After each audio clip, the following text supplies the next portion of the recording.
आप देख रहे हैं भारत टॉप न्यूज। आइए आपको बता दें कि मऊ जनपद के मधुबन कस्बा स्थित दुबारी मोड़ से तहसील मुख्यालय तक रविवार को सवर्ण एकता मंच मधुबन मऊ के बैनर तले विजय प्रताप सिंह के आह्वान पर देवेंद्र प्रताप सिंह की अध्यक्षता में सैकड़ों सवर्ण वर्ग के लोगों ने यूजीसी का विरोध करते हुए केंद्र सरकार के खिलाफ जमकर नाराबाजी करते हुए तहसील मुख्यालय पर पहुंचकर केंद्र सरकार के खिलाफ जमकर नाराबाजी किया। भारत टॉप न्यूज के ताज़ा खबरों के लिए बने रहें, लाइक करें, शेयर और सब्सक्राइब करना न भूलें।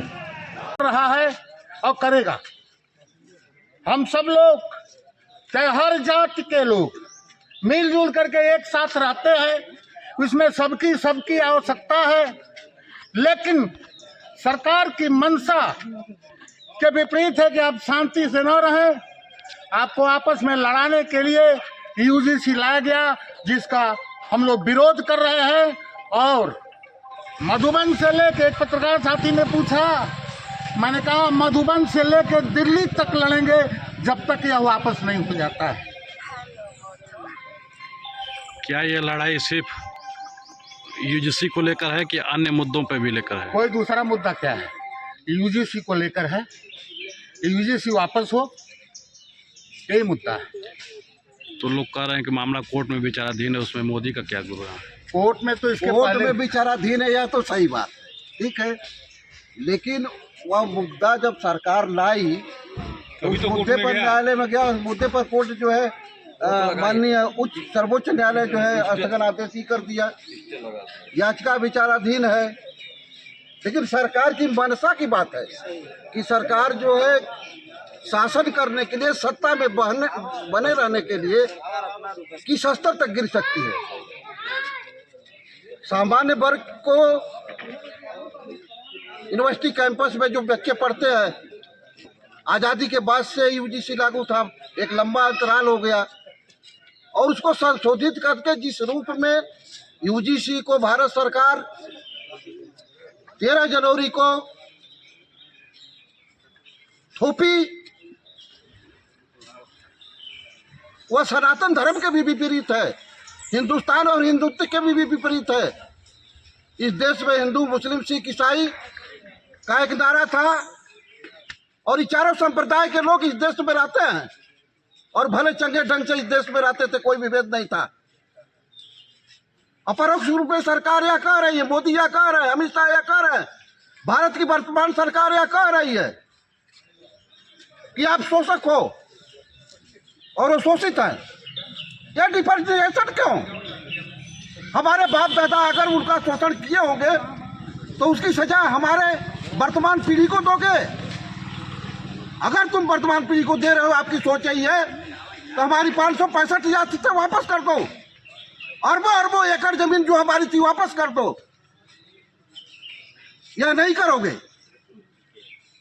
सिर्फ एसटी, एसटी, ओबीसी और फॉरवर्ड क्लास में इस देश को बांट के, और जो इस देश के कर्णधार हैं, समाज के कर्णधार हैं, हमारे बेटे हैं जो उच्च शिक्षा के लिए यूनिवर्सिटियों में, विश्वविद्यालयों में, महाविद्यालयों में, टेक्निकल इंस्टीट्यूट में पढ़ते हैं। उदाहरण के तौर पर अगर कोई हार्वर्ड क्लास की बालिका एमबीबीएस कर रही है, आईआईटी में है, और कोई अनुसूचित जात का लड़का उसके साथ छेड़खानी ही करे और कहे कि हमको ये हर्जन कह रही है, तो उस पर वह कानून लागू हो जाएगा, वह अपराधी हो जाएगी। इस देश में कब शोषण हुआ, नहीं शोषण हुआ, हजारों साल यह देश गुलाम रहा, और एक ही आरोप जो है सामान्य वर्ग पर लगता रहा, आज भी लग रहा है। यह स्थिति जो वर्तमान है वह देश के लिए, समाज के लिए बहुत भयावह स्थिति है। अगर यही स्थिति बनी रही तो इस समाज और इस देश का क्या होगा? कब तक चलेगा आप लोगों का यह विरोध? जब तक इसका अंत नहीं हो जाएगा। या सरकार के पास बूता हो तो फॉरवर्ड क्लास के लोगों को राजस्थान पर आज जिस तरह पाकिस्तान और दुनिया नए नए राष्ट्र घोषित किए हैं, कोई हम लोगों को अलग राष्ट्र दे दे, फॉरवर्ड क्लास के लोग वहीं चले जाएंगे, वहीं दुराचार और अत्याचार करेंगे, वहीं शोषण करेंगे। कम से कम भारत को तो बकस देंगे अगर वही शोषित पैदल जन्मा, अगर शोषित है, शोषक है, तो वह शोषण उनका बंद हो जाएगा।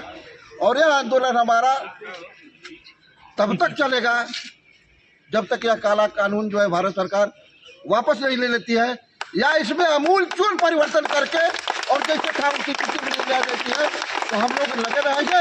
और विशेष तरह से नौजवानों से हमारा आह्वान है कि अपनी अस्मिता को पहचानो। यह सत्ता के भूखे लोग जो हमको आपको और समाज को भी खंडित करके और अपनी सत्ता की रोटी सेकना चाहते हैं। आज वर्तमान सरकार है, मैं 45-46 साल का भाजपा का फाउंडर मेंबर हूँ। मत्तूपुर और मधुबन विधानसभा को हम और एक गिरिजेश गुप्ता नाम के 2 लोग जो है हम लोग यहाँ भारतीय जनता पार्टी को स्थापित किए थे। हम मान के थोड़े भारतीय जनता पार्टी को स्थापित किए थे कि समाज और सनातन का ये कर दिया जाए। 2 महीने से भारतीय जनता पार्टी या इससे संबंधित संगठन जो है सनातन धर्म का नारा लेके हर मंडलों पर, हर ग्राम सभा में, हर जगह जो है हिंदुत्व और सनातन धर्म की बात की है।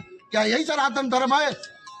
जी, मैं आपको बता दूं कि 13 जनवरी को भारत सरकार के द्वारा यूनिवर्सिटी ग्रांट कमीशन यूजीसी जो लाया गया, निश्चित तौर पे यह देश के लिए एक बहुत बड़ा काला कानून है, देश के लिए कलंक है और उन तमाम विद्यार्थियों के लिए काला कानून और कलंक है जो लोग पढ़ने में बहुत तेज, जो प्रतिभा है, जो प्रतिभाएं उभर करके सामने आती हैं, उनको रोकने के लिए यह काला कानून लाया गया है।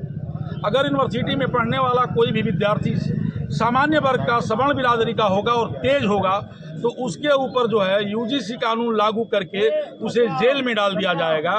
इससे कानून से जो है इस देश की जो प्रतिभाएं हैं वो उभर करके सामने नहीं आएंगी और किसी भी देश को आगे बढ़ने के लिए, तरक्की करने के लिए जो है प्रतिभाओं का सामने आना बहुत ज़रूरी होता है। हमारी केंद्र सरकार से यह मांग है कि जिस तरह से आप लोगों ने यूजीसी को लाया है उसी तरह से सदन में यूजीसी को समाप्त करने का काम करें। हम कानून को लेकर के सुप्रीम कोर्ट में गए हुए हैं। सुप्रीम कोर्ट से हमको जो है स्टे मिला हुआ है, इसकी अगली सुनवाई 19 मार्च को है। सुप्रीम कोर्ट से क्या निर्णय होगा हम ये नहीं जानते हैं, लेकिन हमारा यह दबाव है। सवर्ण एकता मंच के तत्वाधान में पूरे देश में आंदोलन चल रहा है कि जिस तरह से यह काला कानून जो है सदन के अंदर लाया गया, सदन के अंदर ला करके इस काले कानून को खत्म कर दिया जाए। अगर यह काला कानून खत्म नहीं किया जाएगा तो निश्चित तौर पर जो है पूरे देश में जो है जो भारत की एकता अखंडता हमेशा बनी रहती है, या केंद्र की सरकार भारत की एकता और अखंडता को खत्म करना चाहती है। पहले जो है धर्म में धर्म को लड़ाया, जात में जात को लड़ाया, अब यह सरकार जो है भाई से भाई को जो लड़ाने का काम कर रही है। यूनिवर्सिटी और कॉलेजों में पढ़ने वाले जो विद्यार्थी होते हैं वह किसी जाति धर्म संप्रदाय के नहीं होते, उनकी सिर्फ एक जाति होती है, वह विद्यार्थी होते हैं, वह छात्र होते हैं। हम लोग भी यूनिवर्सिटियों में पढ़े हैं, कॉलेजों में पढ़े हैं और हम लोग सबको लेकर के चलते थे, सबकी मदद करते थे। वह एक दौर अलग था जब जो है कॉलेजों में और यूनिवर्सिटियों में जो है रैंकिंग किया जाता था।